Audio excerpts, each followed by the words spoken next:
बहुत समय पहले की बात है। एक विशाल पर्वत के नीचे एक बहुत घना और सुंदर जंगल था। उस जंगल में नील नाम का एक नीले रंग का पक्षी और पंखुड़ी नाम की एक सुनहरी चिड़िया रहती थी। दोनों बचपन के साथी थे और उनकी दोस्ती इतनी गहरी थी कि जंगल के बाकी पक्षी उनकी मिसाल देते थे। एक बार जंगल में भीषण सूखा पड़ा। सारे पेड़ सूखने लगे और नदियां पूरी तरह सूख गईं। जंगल के राजा गरुड़ ने घोषणा की कि जो पक्षी उस ऊंचे बर्फीले पहाड़ की चोटी से जादुई बीज लेकर आएगा, वही इस जंगल को फिर से हरा भरा कर पाएगा। पहाड़ की चोटी तक पहुंचना बहुत खतरनाक था क्योंकि वहां ऑक्सीजन कम थी और बर्फीली हवाएं चलती थीं। नील स्वभाव से थोड़ा डरपोक था, लेकिन उसे पंखुड़ी से बहुत प्रेम था और वो उसे भूख से तड़पते हुए नहीं देख सकता था।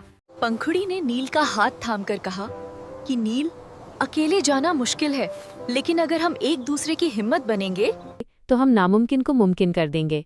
दोनों ने अपनी यात्रा शुरू की और रास्ते में उन्हें एक विशाल बाज मिला जिसने उन्हें डराने की बहुत कोशिश की। नील डर के मारे छिपने लगा, लेकिन पंखुड़ी अपनी जगह डटी रही और उसने नील को समझाया कि डर से भागना समाधान नहीं है, बल्कि डर का सामना करना ही असली बहादुरी है। जैसे जैसे वे पहाड़ पर ऊपर चढ़े, ठंड बहुत बढ़ने लगी और एक रात बहुत भारी बर्फ गिरी जिससे नील के पंख जमने लगे थे और वो उड़ने की स्थिति में नहीं था। पंखुड़ी ने हार नहीं मानी और उसने पूरी रात जागकर अपने पंखों से नील को ढका। सुबह जब नील उठा तो उसने देखा कि पंखुड़ी खुद ठंड से कांप रही थी, लेकिन उसने नील को आंच नहीं आने दी थी। जब वे चोटी के एकदम करीब पहुंचे तो रास्ता इतना संकरा था कि केवल एक ही पक्षी आगे जा सकता था। नील ने कहा कि पंखुड़ी, तुम यहाँ रुको, मैं बीज लेकर आता हूँ। और नील ने अपनी पूरी ताकत लगा दी और बर्फीले तूफान से लड़ते हुए उस जादुई बीज तक पहुँच गया। लेकिन वापस लौटते समय वो बुरी तरह थककर गिर गया और उसकी आंखें बंद होने लगीं।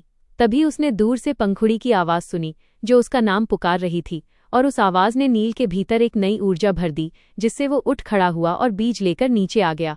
जब वे वापस जंगल लौटे और उन्होंने मिलकर उस बीज को बोया तो देखते ही देखते पूरा जंगल फिर से पहले जैसा हरा भरा और खुशहाल हो गया।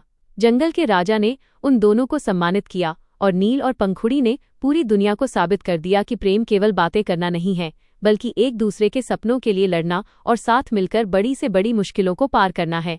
इस कहानी से बच्चों को यह सीख मिलती है कि सच्चा प्रेम निस्वार्थ होता है और कड़ी मेहनत व एकता से किसी भी कठिन लक्ष्य को प्राप्त किया जा सकता है।